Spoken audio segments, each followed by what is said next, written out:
అత్తయ్య మీకోసం ఎవరో వచ్చారు.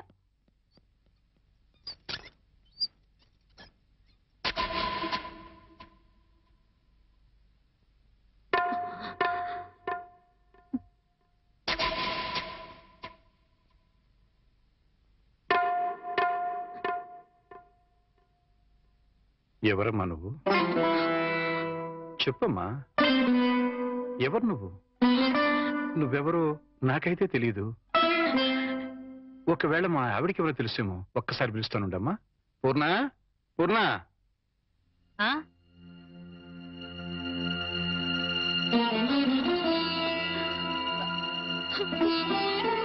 ఎవరమ్మా నువ్వు అంటే సమాధానం చెప్పడం లేదు. ఈవిడి గారు ఎవరో నీకెవరో తెలుసా? నాకు తెలీదండి. ఎప్పుడు చూసిన గుర్తు కూడా లేదు. నన్నలా పిలవకమ్మా.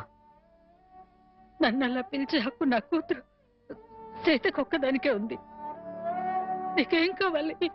ఏమిటే చూడబోతే ఆవిడ చాలా ధనవంతురాల్లో ఉంది. ఏదో కావాలని నీ పెంకుటింటి ముందు నిలబడి అడగాల్సిన కర్మ ఆవిడకేం పట్టిందే? చూడు, ఆవిడ కట్టుకున్న చీర చూడు. నీ జీవితంలో ఎప్పుడైనా అంత ఖరీదైన చీర కట్టుకున్నావా? ఏదో సంసారపక్షంగా సగటిల్లాలుగా బతికేస్తున్న నీ ఇంటికి అంత గొప్ప ఆవిడ ఎందుకు వస్తుంది? ఎవరిదైనా అడ్రస్ కనుక్కోవడానికి వచ్చి ఉంటుంది. అంతే కదమ్మా? మాట్లాడమ్మా. మాట్లాడితే కదా నువ్వెవరో తెలిసేది.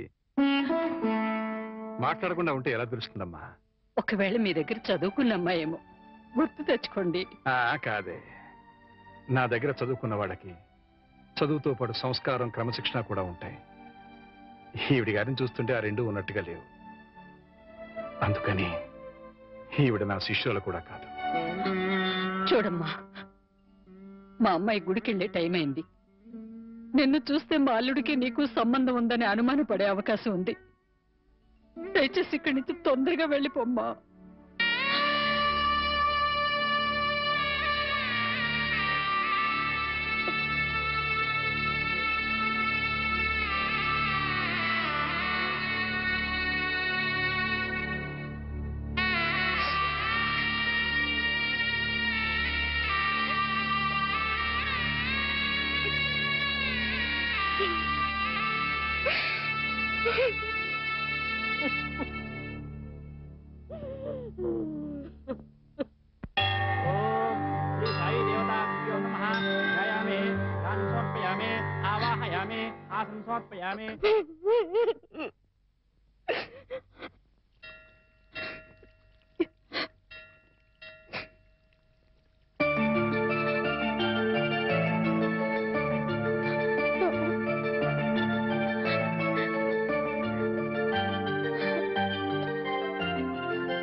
ఏంటి ఇక్కడికి తగలబడ్డావు? నా బాబుని ఎత్తుకుపోదావనా? మా ఆయన్ని లేపుకుపోదావనా? నా ఇంటికి వచ్చినా మా వారితో మాట్లాడినా నరికి పోగులు పెడతాను. సీత, నా మాట కాస్త వింటావా? ఏంటే నీ మాట వినేది? నీలాంటి బజారు దాని మాటలు వినాల్సిన అవసరం నాకు లేదు. ఏ మొహం పెట్టుకుని ఈ ఊరికొచ్చావే? సిగ్గులేని జన్మ. ఎందులో పడి చావాల్సింది.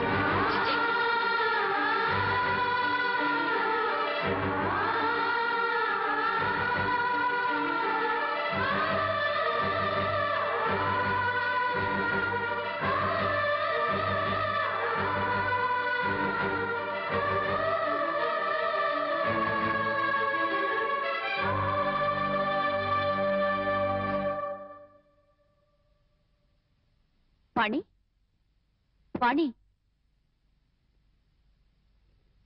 నువ్వు మా ఇంట్లో ఉన్నావని తెలిసి మీ అమ్మ నాన్న వచ్చారు.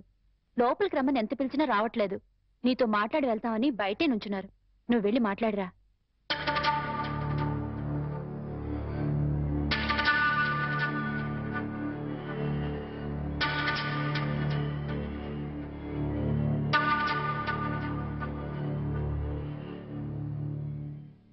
ఇంటి దగ్గర నువ్వెవరో తెలియనట్టు మాట్లాడి ఇక్కడికి ఎందుకు వచ్చారని ఆశ్చర్యపోతున్నావమ్మా? అక్కడ నువ్వు ఎక్కువసేపు ఉంటే అల్లుడు నిన్ను చూస్తాడని పంపించేశావు. అమ్మా, ఈ ముసలి తల్లిదండ్రుల మీద, భర్త మీద నీ కక్ష తీరలేదా? పరువు, మర్యాద, గౌరవం, మనశ్శాంతి అన్నీ పోగొట్టావు. ఇంకా ఏం పోగొడదామని ఇక్కడికి వచ్చావమ్మా? నువ్వు పోగొట్టాలన్నా మా దగ్గర ఇంకేం లేదు.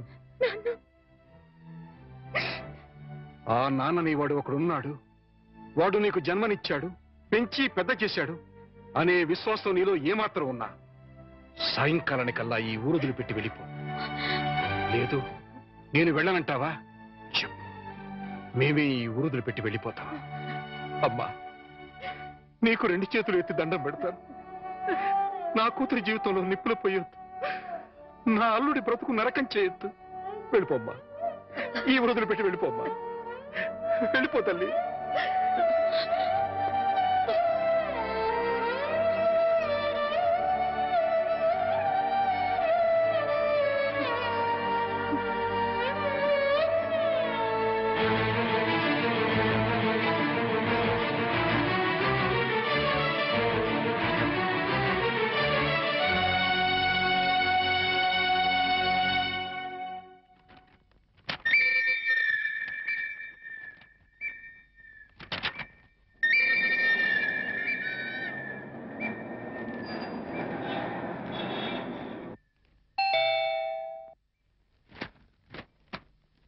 ఎవరు? ఏంటి, బాణి వచ్చిందా? వచ్చింది. ఏ మొహం పెట్టుకుని తిరిగి వచ్చావని చెడామడ తిట్టి పారేశాను. అంతేకాదు, ఏం మహాతల్లి, మా ఆయన లేపుకుపోదామని వచ్చావా అని అడగాల్సిన 4 మాటలు అడిగి దులిపి పారేశాను. సరే సరే, అసలు ఎందుకు వచ్చిందో అడిగావా? ఆవిడ గారు ఎందుకొస్తే మాత్రం నాకెందుకని అడగలేదు. నీకు బుద్ధుందా? ఎన్నేళ్ల తర్వాత వచ్చిందంటే పాపం ఏదో కష్టం ఉంటే వచ్చుంటుంది. ఎందుకు వచ్చిందో, ఏ పని మీద వచ్చిందో కనుక్కోకుండా పంపించేస్తావా? ఇది మరీ బాగుంది. మధ్య నా మీద అరుస్తారేమిటి? సరే, బాణి వచ్చిన విషయం నాకెందుకు చెప్పలేదు? నేనే చెప్పొద్దన్నాను బాబు. అది మళ్ళీ నీ కంటపడితే గతం నీకు గుర్తుకొస్తుందని, ప్రశాంతంగా ఉన్న నీ మనసు మళ్ళీ పాడైపోతుందని నేనే చెప్పొద్దన్నానయ్యా. మామయ్య, పోనీ వాణి ఎక్కడుందో తెలుసా? మా ఇంట్లో ఉంది. ఇంతకు మునిపే మా ఇంటికి వచ్చింది. ఎప్పుడు కళకళలాడుతుండే ఆ మొహంలో కళాకాంతులు లేవు. మనసులో పశ్చాత్తాపం, మాటలో పశ్చాత్తాపం, ముఖంలో పశ్చాత్తాపం. తను చేసిన తప్పును తలుచుకుని కుళ్ళి కుళ్ళి ఏడుస్తోంది. నీతో ఒక్క మాట చెప్పినమని నన్ను పంపించిందయ్యా. ఇంకో అరగంటలో ట్రైన్కి వెళ్ళిపోతున్నాను అంకుల్. శాశ్వతంగా వెళ్ళిపోతున్నాను. ఇంకెప్పుడు ఎవరికి కనిపించను. ఒక్కసారి ఆయనతో మాట్లాడాలి, తీసుకురావు అని ఆ బిడ్డ దీనంగా అడుగుతుంటే కడుపు తరుక్కుపోయిందయ్యా. చేతకాక చిన్న పిల్లలు ఏడ్చేశాను. రామారావు, వాణ్ణి తను పోగొట్టుకున్న స్థానాన్ని సంపాదించుకోవాలని అనుకోవటం లేదు. తనకు ఆశ కూడా లేదు. కేవలం నిన్ను కలుసుకోవాలని, మాట్లాడాలని తపన. మళ్ళీ జీవితంలో అవకాశం వస్తుందో రాదోనన్న ఆరాటం. అమ్మను కానీ, నాన్నను కానీ, కనీసం తన కన్న బిడ్డను కానీ చూడాలనుకోవటం లేదు. కేవలం నిన్ను చూడాలనుకుంటుంది, నీతో మాట్లాడాలనుకుంటుందయ్యా. ఆలోచించుకునే వ్యవధి లేదు రామారావు. అమ్మాయి వెళ్ళిపోవడానికి టైం అయిపోతుంది. నువ్వు తనను క్షమించినా క్షమించకపోయినా పర్వాలేదయ్యా. ఆ అమ్మాయి క్షమించమని నిన్ను ఒక్కసారి అడగడానికి అవకాశం ఇవ్వు రామారావు. Please please. సీత, నేను వాణితో మాట్లాడుస్తాను. ఆగండి ఒక్క నిమిషం.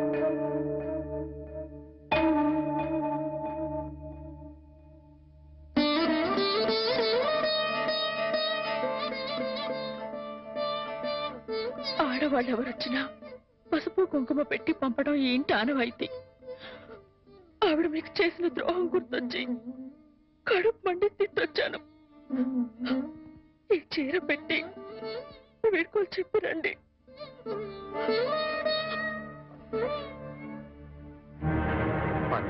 వాణి ఎక్కడ? ఆ గదిలో ఉంది. వెళ్ళిపో.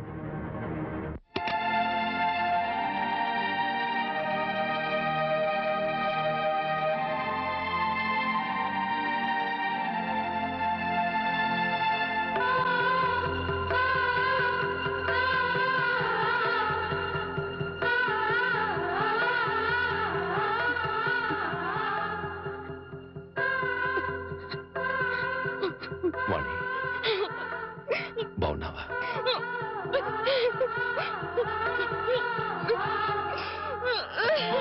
వాణి వాణి ఏమిటిది? ఆ? ఇలా కూర్చో. రా.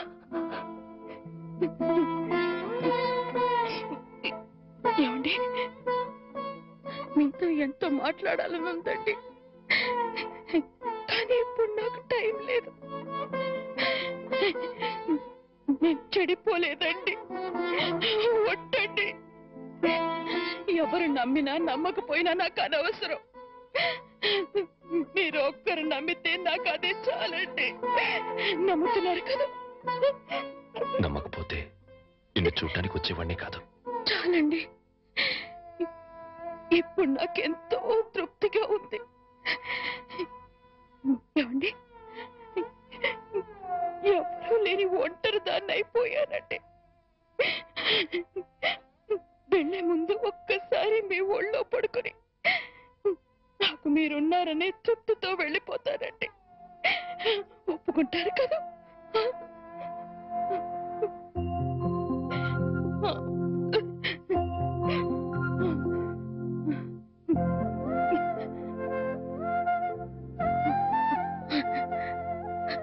వాణి ఇంటికి వెళ్దాం పద. అందరూ లేచిపోయిందని నిందలు వేసిన అవేమీ పట్టించుకోకుండా మళ్ళీ నన్ను మీ జీవితంలోకి ఆహ్వానించే పెద్ద మనసు మీకున్నా వచ్చే అర్హత నాకు లేదండి. కార్లు, బంగ్లాలు, నగలు, కోట్లు కావాలన్న పిచ్చిలో వాటన్నిటినీ మించిన మిమ్మల్ని వదిలి వెళ్ళిపోయానండి. నా జీవితాన్ని నేనే నాశనం చేసుకుంటాను.